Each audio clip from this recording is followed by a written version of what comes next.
The English countryside in the height of summer, all the trees in full leaf. The electric pylons stride across the ripening fields like symbols of power. The corn stands high. How rich and full of plenty it all seems. But wild creatures are not deceived by appearances. The squirrel in the trees, the fox below, the birds, the insects, all know that a time of plenty will not last forever. Even the plants and trees themselves know that hard times may come and prepare for them. The leaves look quiet enough outside, but if you get a chance to look at the leaf cells inside, you'll find that they're full of activity, collecting and preparing food. For power, they use the sunlight that falls upon them, just as the housewife uses electricity. And with the help of the sunlight, the leaf you see here and these potato cells are storing sugar away in the form of little round starch grains. Potato plant rations itself, using only so much sugar in summer and storing the rest for the winter below ground.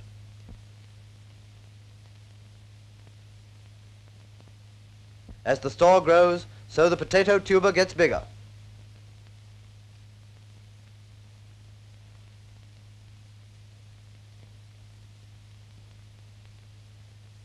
It is because vegetables and plants have so much nourishment stored in them that they make such good food.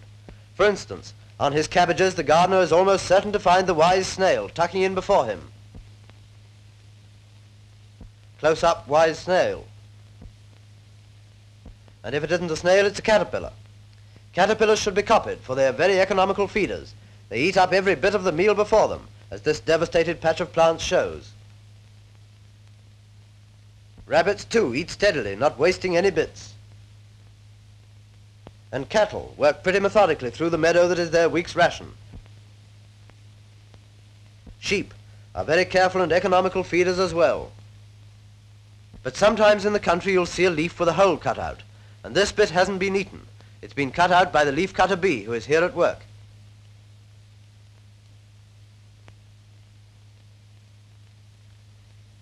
She carries the piece of leaf back to her home, a hole in this wooden shed support.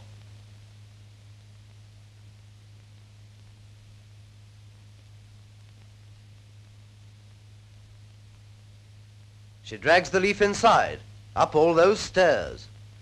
And here you see she has rolled pieces of leaf round to make cells which she finishes off neatly. Then off she flies to the flowers to collect pollen, showing that a leaf cutter bee is not above doing the work of an ordinary bee. Home again. When she's filled a cell with pollen, she lays an egg in it. There is just enough pollen for the bee grub to eat when it hatches out, until it grows up.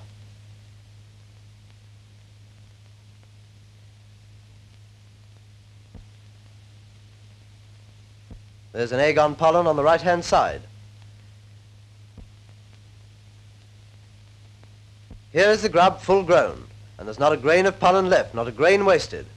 The grub turns into a bee that in its turn flies off next year and collects pollen from the flowers. And here's an ordinary honeybee, the famous busy bee, the symbol of energy.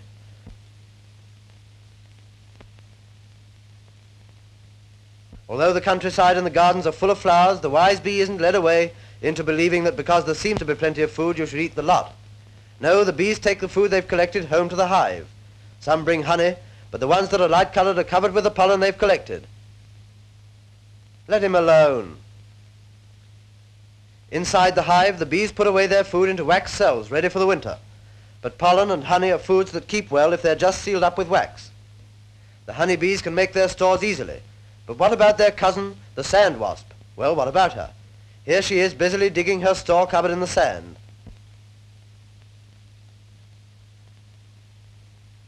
On a small plant nearby is a large spider which she has caught. She's going to pack it up away in the hole, purely for the spider's own protection, of course. When it seems deep enough, she goes away to fetch the spider.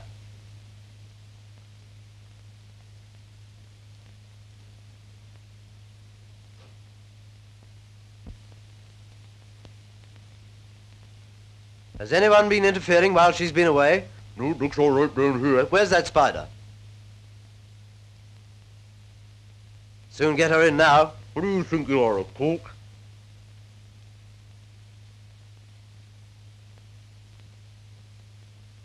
On the spider, the wasp lays her egg.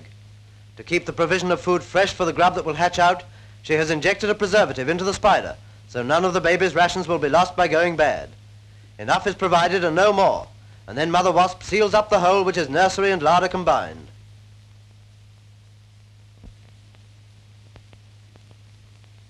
The sand wasp's home is usually on a sunny heath, and the shrike, a little brown bird, uses sunshine to preserve its food from going bad.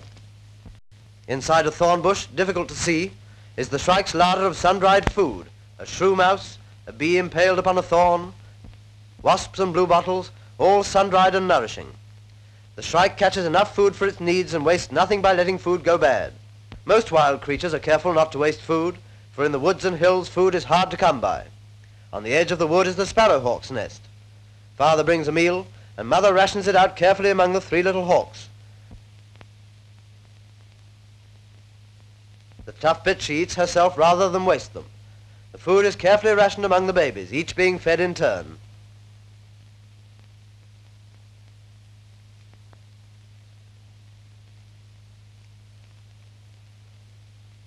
Below the nest is a rabbit warren. Here the badgers have gone hunting. But the sport was poor. Only 1 rabbit between 2, and the owner doesn't appear prepared to share. We could really do with another rabbit. Hi, you. What, me? Badgers, like most Britons, are meat eaters, but when this one is convinced that there are no more rabbits about, he trots away to the woods and makes a vegetarian meal off the bark of a tree.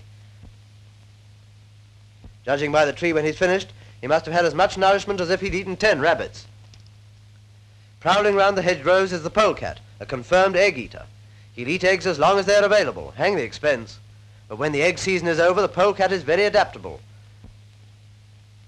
Often he goes off to the village and there in the scrap iron dump finds a change of diet. Nature certainly never meant the polecat to eat tinned salmon, but he doesn't mind it.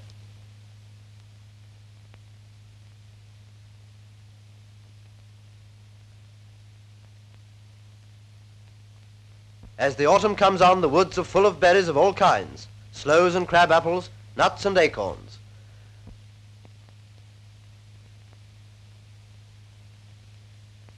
Wild creatures might be forgiven if they thought food was so plentiful that they could just go on eating and eating. But they're too wise to be deceived by appearances. The squirrel is collecting acorns. The dormice are gathering hips and haws.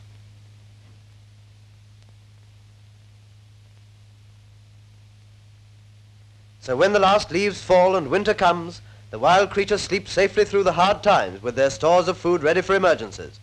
Hips and haws in the nest of the dormouse on the hedge.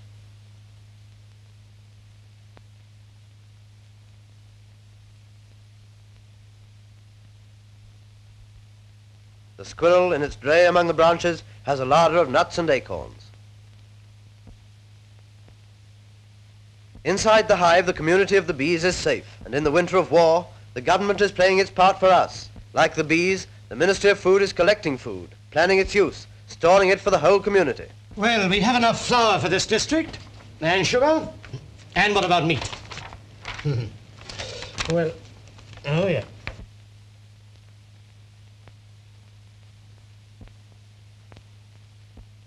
Insects and birds and animals are guided by instinct, but human beings, the man and woman in the street, are supposed to have intelligence.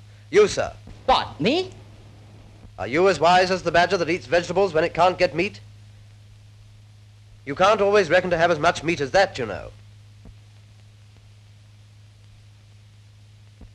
Try a dinner of vegetables and cheese. It's just as nourishing as all the meat you're used to.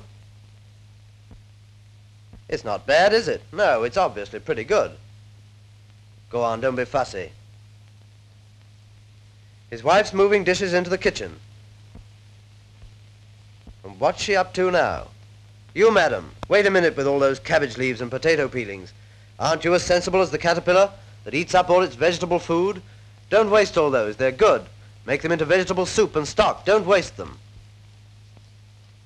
And what's this one doing with all those bits and pieces left on the plates? Madam, you haven't got half the sense of a leaf-cutter bee. She judges exactly how much food her family will want. No bits are left over to be wasted. You try and judge a bit more the quantities you need. Isn't it marvelous to be able to talk to a woman like that?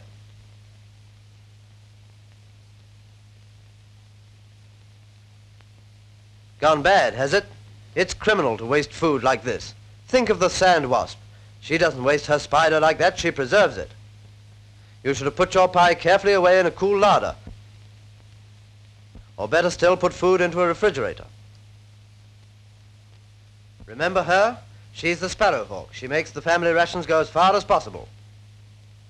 Now then, Mum, filling the teapot, do you serve food carefully so that you all get different sorts of food? You know, bodybuilding food, energy-giving food, and protective food every day?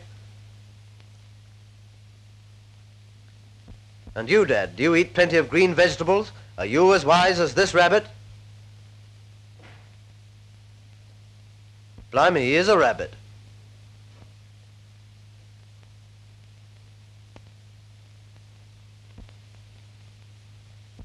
Now you, madam. I know what you're going to say. Do I collaborate like the bees in storing food? Yes, I do. I live in the country, and I've joined the Women's Institute plan for cooperative jam making. I've given the fruit from my garden, and the group gets the sugar, and we share the jam. We're wise. Oh, really? Now, what about these? Thanks to the Navy and the Merchant Service, there's food in all the shops. But because there's plenty about, there's no need to be extravagant.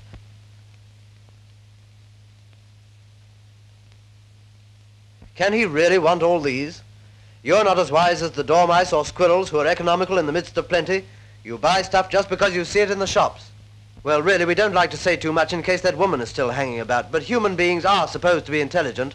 But when it comes to the wise use of food, are they as wise as these animals, these birds, these insects? Or even the potato? Well, are they?